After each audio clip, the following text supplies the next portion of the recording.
Welcome to Chillin' 101. We hope this video helps. In this video, I will explain how Japan became Buddhist.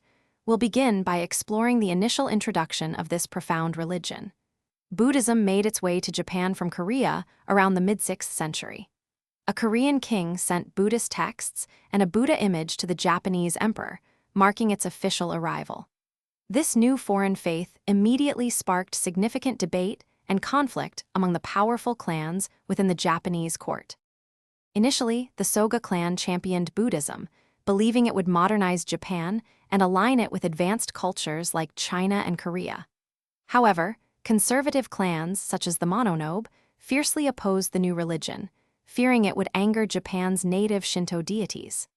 Despite this conflict, Prince Shotoku emerged as a pivotal figure, becoming a great patron of Buddhism and encouraging the construction of temples and Buddhist art. By the 8th century, Buddhism had firmly established itself in Japan, deeply influencing the imperial court and governance. During the Heian period, influential schools like Tendai and Shingon emerged, introducing esoteric rituals, mandalas, and mantras. Later, Zen Buddhism arrived from China, gaining popularity among the samurai class due to its emphasis on meditation, discipline, and self-control, further diversifying the religious landscape. Buddhism left an indelible mark on Japanese culture, profoundly influencing its art, literature, and philosophical thought. It fostered new forms of sculpture, painting, and garden design, and infused ideas into literature and the tea ceremony.